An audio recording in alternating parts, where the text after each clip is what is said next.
చేస్తున్నటువంటి ప్రైవేటుకు నిరసిస్తూ దస్తవీజ్ విలేకరులు రాష్ట్ర వ్యాప్తంగా గత 12 రోజులుగా సమ్మె చేస్తూ ఉన్నారు. ఈ సమ్మెకు ప్రభుత్వం నుంచి ఎలాంటి స్పందన లేదు.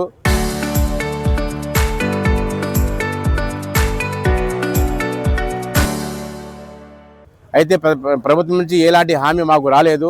ఈ ఆర్ఎస్కేలను ప్రభుత్వం రద్దు చేసి దస్తవీజ్ విలేకరులను ఉన్న ఫలంగా అలాగే ఉంచాలని చెప్పేసి, ఏదైనా దస్తవీజ్ విలేకరులకు చేయదలిస్తే మాకు చట్టబద్ధత కల్పించి మా ఉపాధికి హామీ కల్పించి భద్రత కల్పించాలని చెప్పేసి మేము ప్రభుత్వాన్ని కోరుకుంటున్నాము. ఈ విషయమై మా సంఘం తరఫున మేము కోర్టులో పిల్లు కూడా వేయడం జరిగింది.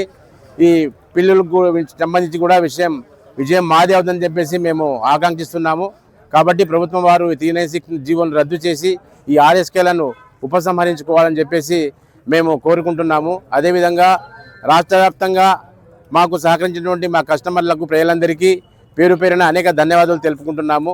ఈ విషయాన్ని ప్రభుత్వం వరకు ఇప్పటి వరకు చేరుస్తూ ఇక ముందు కూడా మా వెదల్ని చేరుస్తున్నటువంటి మీడియా వారికి అనేక ధన్యవాదాలు తెలుపుకుంటున్నాం. ఈ రోజుకు సమ్మె 12వ రోజుకు చేరింది. ఈరోజు చివరి రోజు. ప్రభుత్వం వారు మధ్యలో స్టార్టింగ్లోనే వాళ్ళు ఒక మాట ఇచ్చి మాట తప్పారు. అందుకోసమని ఇంతవరకు మేము సమ్మెను కొనసాగించాల్సిన అవసరం వచ్చింది. మరియు ఈ మధ్యకాలంలో మాకు ఎలాంటి హామీ రాలేదు. కానీ ఇది గవర్నమెంట్ వారు గమనించాల్సిన విషయం ఏంటంటే, మేము సమ్మె విరమించడం లేదు. ఇది ఓన్లీ విరామం మాత్రమే.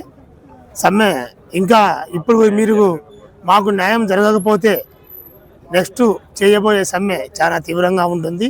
దయచేసి ఇప్పటికైనా గవర్నమెంట్ వారు నిర్ణయించుకొని మీరు ప్రవేశపెట్టిన జీవో నెంబర్ 396ను రద్దు చేయాలని, మరియు మా ఉపాధికి ఎలాంటి ఇబ్బంది లేకుండా చూడాలని. గవర్నమెంట్ వారు ఏమంటున్నారంటే, మీ ఉపాధికి ఎలాంటి ఇబ్బంది లేదు, మీరు కొనసాగించు, మీకేమి ఇబ్బంది లేదంటున్నారు. మరి అలాంటప్పుడు ఈ ఆర్ఎస్కేలు ఎందుకండి? మేము ఏదో మా బతుకు మేము బతుకుతున్నాం కదా, మిమ్మల్ని ఏం అడగలేదు కదా మాకు జీవనోపాధి కలిగించండి అని మేము అడిగామా? లేదు. ఏదో 500-900 మందికి జీవనోపాధి కల్పించడం కోసము లక్షల మందిని రోడ్ల పాలు చేయడం అవసరమా? మా పని మేము చేసుకుంటున్నాం. మా పనే కదా ఇప్పుడు వచ్చే ఆర్ఎస్కేలు చేయబోయేది. మేమే డాక్యుమెంట్ అడిగి చేస్తున్నాం, పీడీ కొడుతున్నాం, చలానా కడుతున్నాం, స్లాట్ బుక్ చేస్తున్నాం. 10 నిమిషాలు మేము డాక్యుమెంట్ ఇస్తున్నామని ఏ భరోసాతో మీరు గవర్నమెంట్ వారు ప్రజలకు హామీ ఇస్తున్నారు?